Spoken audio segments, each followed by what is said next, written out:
Okay, so this is a continuation of vectors for a sports group, and we'll talk a little bit about the formula that we just had. So the formula that we had for the dot product was here, okay, and we can see it has an angle in it. It's cosine of theta, okay. So we might ask, well, what happens if we choose some specific angles? Well, if we choose parallel vectors,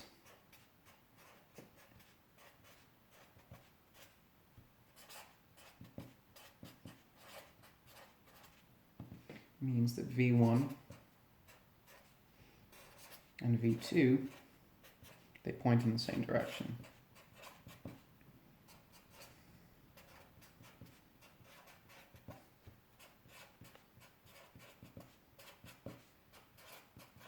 Okay, it means they point in the same direction.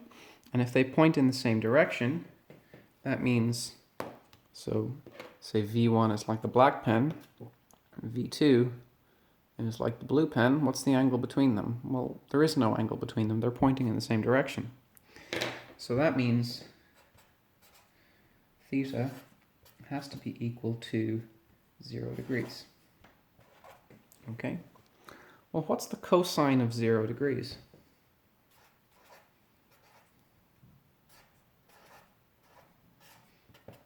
Well, the cosine of 0 degrees is 1.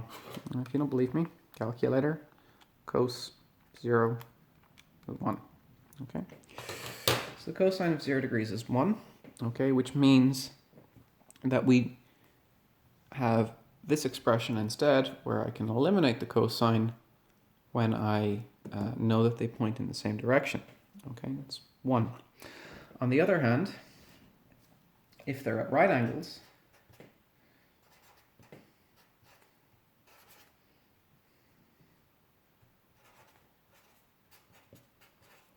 are perpendicular,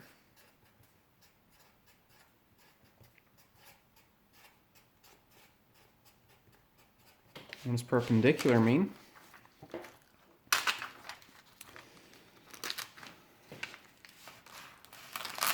Okay, perpendicular means that they point at 90 degrees away from each other. Okay, so there's a right angle between them. Okay, then that means that theta must be equal to 90 degrees. Okay, and if theta is 90 degrees, then the cosine of 90 degrees is 0. And again, you can check that on the calculator.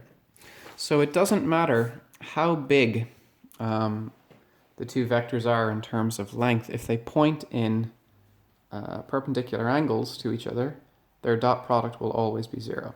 Okay? So that's an important thing to know. Okay? There's a bit more on this. They're not really that tricky to work out.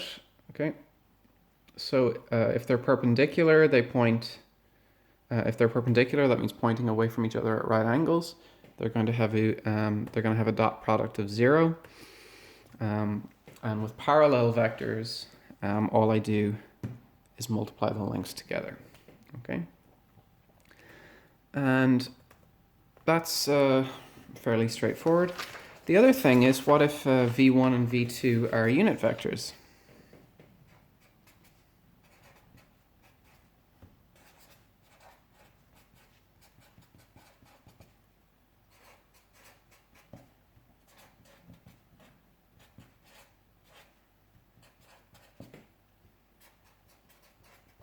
Then their lengths are 1.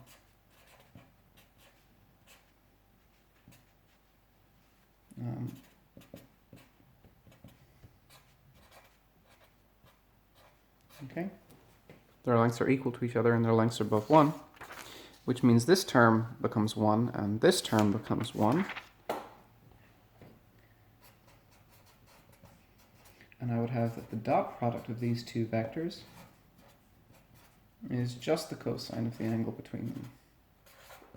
Okay? So when I have unit vectors, I can obviously forget about the lengths because the lengths are 1. And then that's fairly simple to work with. Okay? So that's a couple of observations. There's a small bit more in this section called resolution, which I'll look at in another video. I know this was a very short video, but I have to make sure the videos stay under about 30 minutes long. Otherwise, the phone will split them up into multiple sections, and there's no, kind of natural continuity. Okay, so we'll stop there, and I'll finish off the section in the next video.